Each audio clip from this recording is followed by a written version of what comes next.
नमस्कार, मैं हूं राजीव रंजन। आज माहौल क्या है मैं गाजीपुर के ग्रामीण इलाके सैदपुर आया हूं। प्रधानमंत्री नरेंद्र मोदी ने मुख्यमंत्रियों के साथ बैठक में कहा कि हमें कोरोना संक्रमण गांव में फैलने से रोकना होगा। गांव में कोरोना को लेकर क्या हो रहा है, माहौल क्या है, आज मैं यही दिखाऊंगा। सबसे पहले आप ये लाइन देखिए और ये सोशल डिस्टेंसिंग देखिए। ये लाइन लगी है गाजीपुर के सामुदायिक स्वास्थ्य केंद्र सैदपुर गाजीपुर के सामने। इस लाइन में वो लोग हैं जो प्रवासी मजदूर हैं या बाहर बड़े शहरों में रहते थे। ये अपने गांव घर जब लौट करके आए तो इनको स्वास्थ्य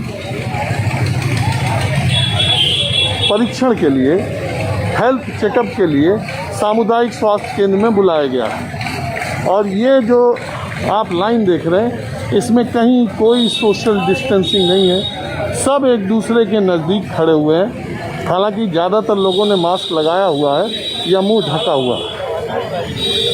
आप ये देखिए, 1000 लोग यहाँ पर मौजूद हैं। ये सारे लोगों को इसलिए बुलाया गया है कि इनका हेल्थ चेकअप होगा और ये सारे लोग अपनी टेस्टिंग कराने के लिए इस सामुदायिक स्वास्थ्य केंद्र में आए हुए हैं। आप कहाँ से आए हो? मैं कोलकाता से हूँ।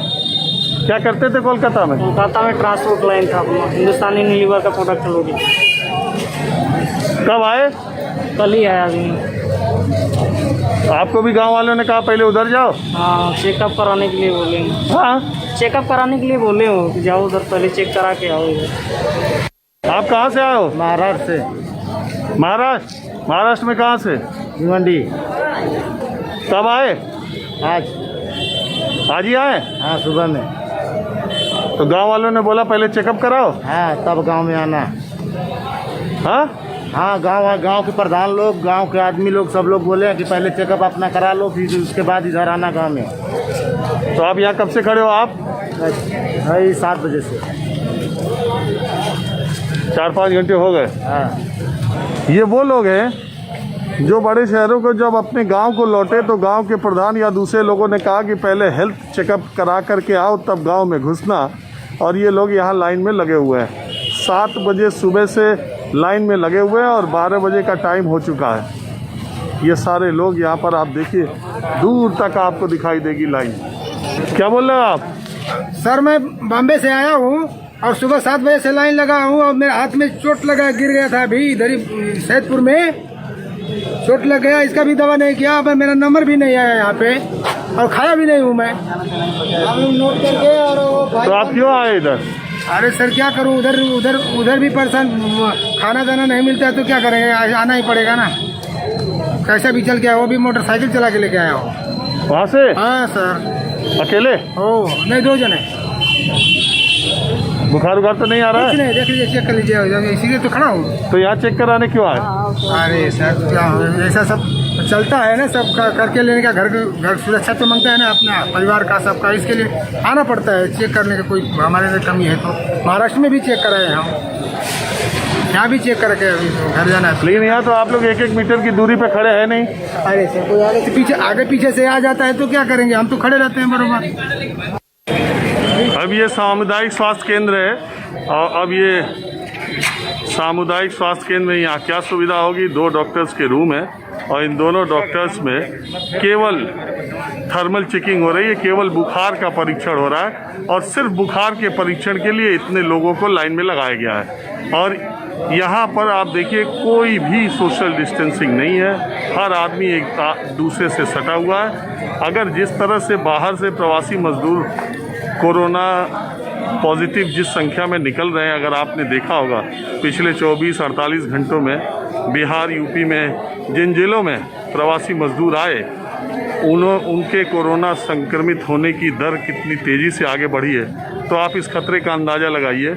यहाँ पर कोई भी सोशल डिस्टेंसिंग नहीं है। सारे के सारे लोग उसी तरह से खड़े हैं, नज़दीक बिल्कुल। और यहाँ पर सिर्फ बुखार टेस्ट कराने के लिए आए हैं, जबकि आपको मालूम है कि कोरोना के जो पेशेंट हैं 80% एसिम्प्टोमेटिक है, यानी ऐसे पेशेंट हैं जिनमें कोरोना के कोई लक्षण नहीं है, लेकिन स्वास्थ्य की जांच के नाम पर ग्रामीण इलाकों में यही हो रहा है। आप ये देखिए, ये एक चादर धूप है, ये एक चादर के नीचे 4 लोग यहाँ पर हैं, इस धूप में खड़े हैं बुखार का टेस्ट कराने के लिए। छोटे छोटे बच्चे भी इसी लाइन में लगे हुए हैं, कहीं कोई सोशल डिस्टेंसिंग नहीं है। और मैं जिस सामुदायिक स्वास्थ्य केंद्र हूँ, इसमें मैं लोगों की संख्या आपको लगातार बता ही रहा हूँ। ऐसे में प्रधानमंत्री ने जो बात कही है कि ग्रामीण इलाकों में कोरोना का संक्रमण न हो, वो कैसे रुकेगा, बड़ा सवाल ये है। आपका टेस्ट हो गया? जी सर। क्या हुआ टेस्ट? इसमें वो कितने टेम्परेचर है शरीर में, हाँ, और पूछते कहाँ से आए, अहमदाबाद से आए, हाँ, इसके सब नाम गांव लिखते, कहाँ के जिला कहाँ, सब कुछ। फैजपुर है यहाँ गांव, होलीपुर पर 14 दिन के घर से बाहर निकलने का, किसी के छुआछूत नहीं करने का, और खाना अलग से खाने का, पानी अलग से बर्तन बाहर निकाल देने का, ये सब व्यवस्था डॉक्टर से लोग बोलते हैं। यही बताने के लिए इतनी बड़ी लाइन लगी थी? जी सर। बुखार टेस्ट करने के लिए? हाँ। और ये बताने के लिए कि घर में 14 दिन अकेले रहना? 14 दिन अकेले रहना। कितना बुखार था तुम्हारा? सर इसमें लिखा है। कोई पर्चा मिला है? जी सर। निकालो। आप अहमदाबाद से आ रहे हो? जी सर। वहाँ तो हालत बहुत ख़राब है। हाँ सर, थोड़ा देख लीजिए। हाँ, ये देखिए पर्चा है, सामुदायिक स्वास्थ्य केंद्र, temperature 97.5, cough no, fever no, TS no, advice home quarantine for 21 days.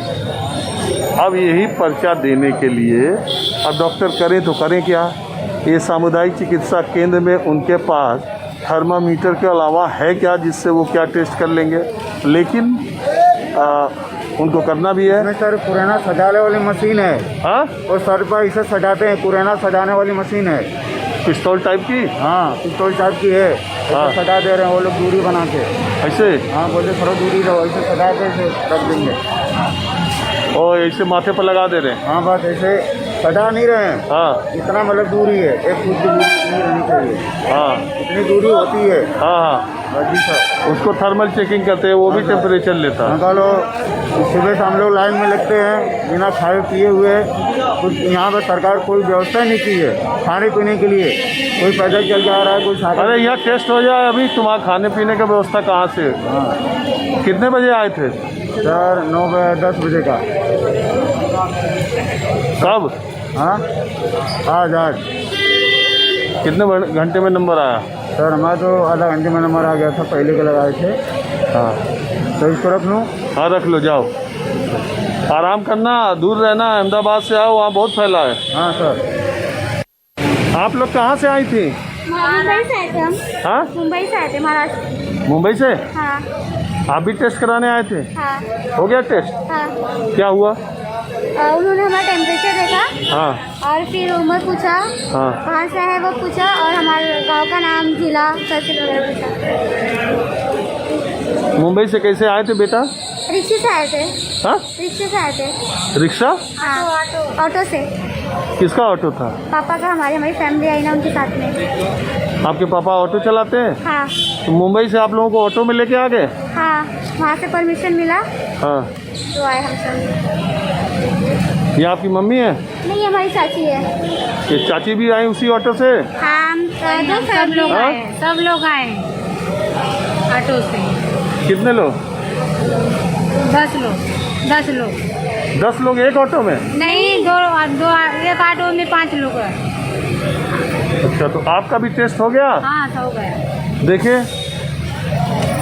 वही टेम्परेचर, बुखार वाली मशीन ना? हाँ हाँ, ठीक। ये देखिए, ये पूरा परिवार है, ये मुंबई से ऑटो से आया था, इनको भी। लेकिन आप लोग यहाँ टेस्ट कराने आए, गांव वालों ने कहा? हाँ, गाँव वाला का। हाँ, हाँ, गाँव वाला का। क्या बोले? कि जाने के बाद टेस्ट करा लेना। मुख्यमंत्री योगी जी ने भी कहा ना कि वहाँ जाके आप लोग टेस्ट करा लीजिए, वहाँ से करा के आइए। फिर हाँ, योगी जी ने कहा है ना, वहाँ से करा के आइए, फिर एक बार यूपी में आने के बाद भी कराइए टेस्ट। अब माहौल क्या है, मैं दूसरी जगह चलता हूँ। अब मैं ग्रामीण इलाके के एक बैंक की शाखा पर हूँ और यहाँ भी लाइन लगी हुई है। अगर आप इन दिनों लॉकडाउन पीरियड में ग्रामीण इलाके की बैंक की शाखाओं पर आएंगे तो आपको लाइन बड़ी देखने को मिलेगी। वजह यह है कि लॉकडाउन ने ग्रामीण इलाके के खेतिहर मजदूरों और रोजाना कमाने वालों की कमर तोड़ के रख दी। ये बैंक के सामने लगी महिलाओं की लंबी लाइन है, जो बैंक खुलने के साथ ही ग्रामीण इलाकों में ऐसी ही लग जाया करती है। ये महिलाएं जनधन खाते में जो 500 रुपये आ रहे हैं, वो 500 रुपये निकालने के लिए यहाँ पर आती हैं। और इन दिनों जब घर में कोई कामकाज है नहीं, तो यही 500 रुपये इनके लिए एक बड़ी रकम हो जाती है। अंजुम फातिमा। अंजुम फातिमा नाम है आपका? अंजुम फातिमा। वो जनधन खाते का पैसा लेने आई हैं? जी 500 रुपया। 500 रुपये? जी 500। पिछले महीने आया था? हाँ हमारा आया था पैसा, लेकिन निकाल नहीं पाते, इस वक्त आए हैं। इस महीने का भी आ गया है? जी आ गया। तो ये बताइए, आप क्या करती हैं? हम घर ही में घर गृहस्थी करते हैं और क्या काम करते हैं, बच्चों को देखना और घर का काम करना। और आपके घर में लोग क्या करते हैं? दुकान है छोटी मोटी जनरल स्टोर की, और वो बंद ही है आजकल? जी बंद है दुकान। तो इस 500 रुपये से कुछ मदद हो जा रही और है? थोड़ा सा रमज़ान का दिन है तो कुछ तो काम चलेगा, रोज़े का दिन है कुछ काम चलेगा ना 500 से। हाँ रमजान है। जी बाकी इस बार की ईद तो लग रहा है फीकी हो जाएगी। नहीं, ईद तो नहीं हो पाएगी, ईद कहाँ हो पाएगी।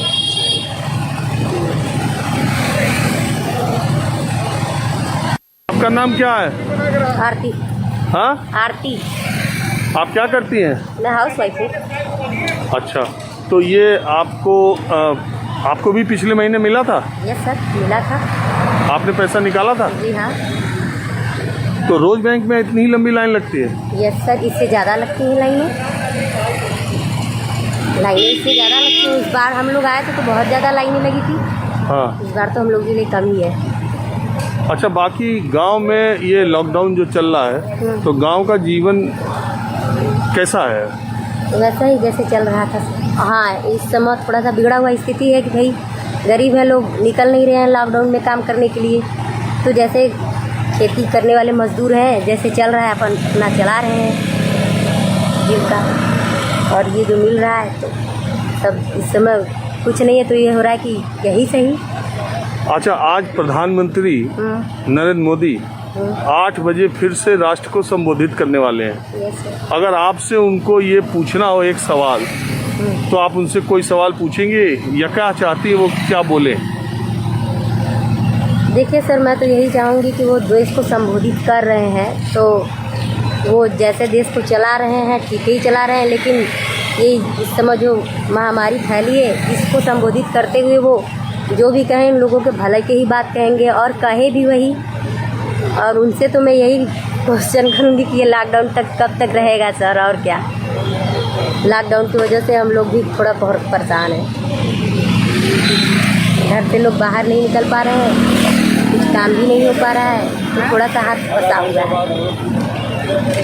बस यही कहना चाहेंगे। और आज प्रधानमंत्री नरेंद्र मोदी फिर बोले वाला हूँ।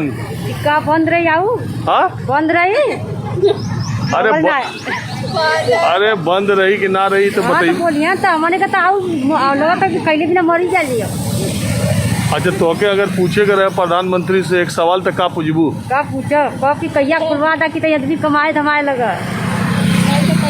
आप पैसा बढ़ाने बने के दे मनो आवल जा निकाल के लेके जा मनो आदमी नजीर कमाए तो बच्चन तो मैं आते का चिल्लाए जी ना कि जा कमा काम खुलवा न करिए, आदमी पड़ता रही यहाँ हमारा लगे मेरे आदमियों के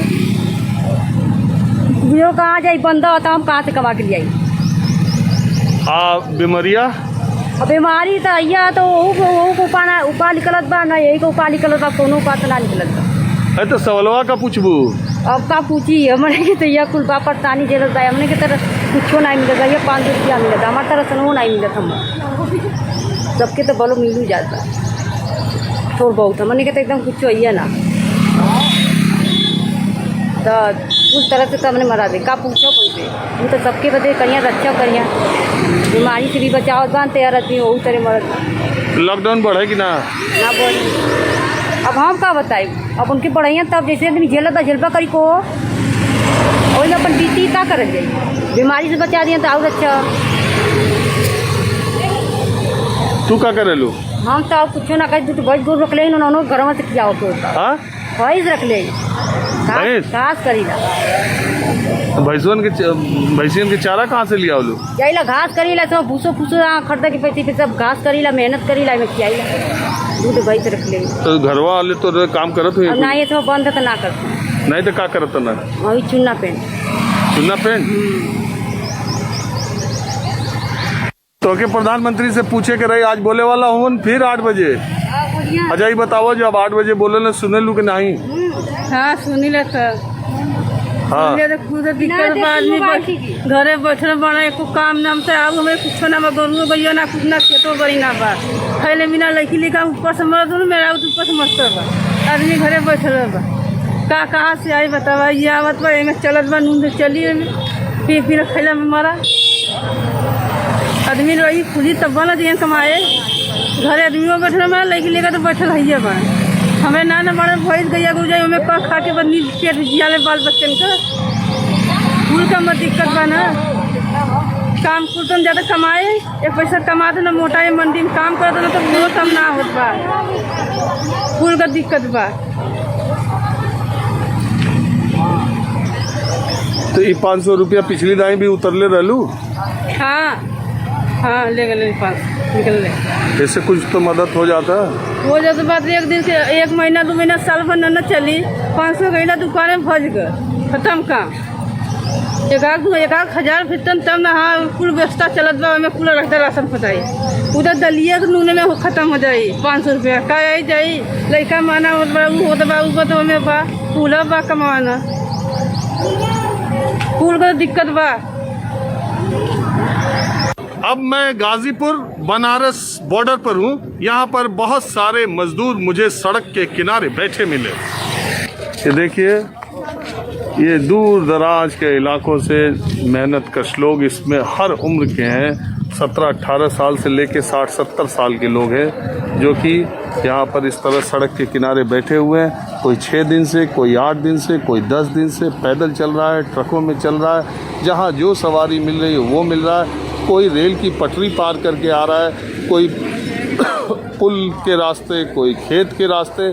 और ये लोग अब यहाँ तक सैकड़ों किलोमीटर का सफ़र पूरा करके यहाँ तक आ चुके हैं। और अब जबकि घर 60-70 किलोमीटर दूर बच गया है, तब अब प्रशासन के लोगों ने इनको यहाँ पर रोका हुआ है कि आपके लिए बस का इंतज़ाम होगा, आपको घर पहुँचाया जाएगा। और ये सारे लोग सुबह 6-7 बजे के करीब आ गए थे और अभी जब मैं इनसे बात कर रहा हूँ तो इनके आए 8 घंटे हो चुके हैं और अभी तक ये लोग यहीं बैठे, दूर खेत तक ये प्रवासी मजदूर बैठे हुए हैं। तो अगर आप ग्रामीण इलाकों में आइए तो इसी तरह का माहौल आपको हर जगह देखने को मिल जाएगा। आप कहाँ से आए हैं? हम बनारस से आए हैं। बनारस से पैदल? हाँ। कहाँ जाना है? अभी हम लोग को रुद्रपुर जिला देवरिया जाना है। तो क्यों पैदल निकल गए?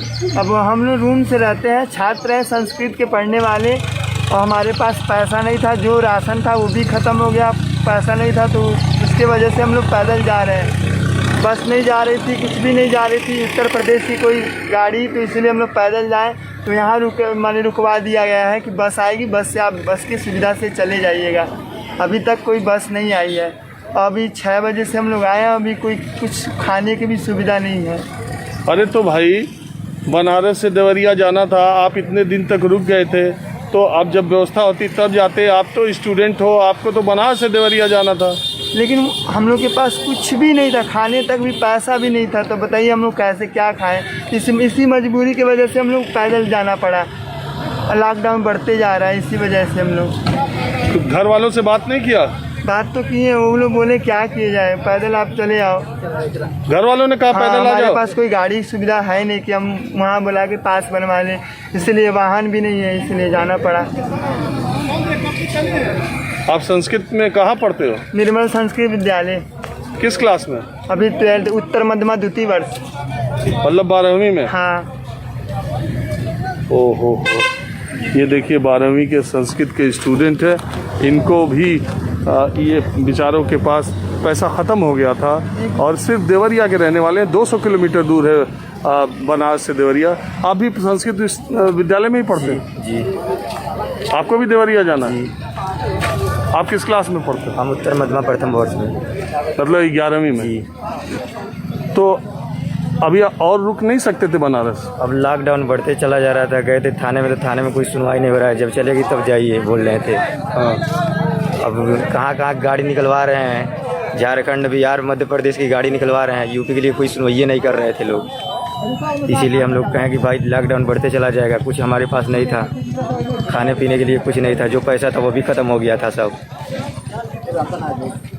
इसकी वजह से हम लोग पैदल चल दिए। कहाँ रहते थे वहाँ? हम रहते थे वहाँ मड़ीकड़ी का घाट। कमरे का किराया लेके? जी। किराए का कमरा? जी जी। तो मकान मालिक किराया तो नहीं मांगा? नहीं, मकान मालिक किराया तो नहीं मांगे, किराया नहीं मांगे। अब 200 दूर जो बच्चे पढ़ाई करने वाले हैं, देखिए 11th-12th के बच्चे हैं, ये 200 किलोमीटर दूर के लिए भी पैदल घर से निकल जा रहे हैं, क्योंकि अब पैसा बचा नहीं और खाने को कुछ है नहीं और घर जाना है। घर वालों ने कह दिया कि हमको इंतज़ाम कर नहीं पाएंगे, ये पास बनवा नहीं पाए, और इसकी वजह से इनके पास पैदल चलने के सिवा कोई रास्ता नहीं रहा। ये करीब 40-50 किलोमीटर चले थे, तब तक बॉर्डर पे इनको रोक लिया गया।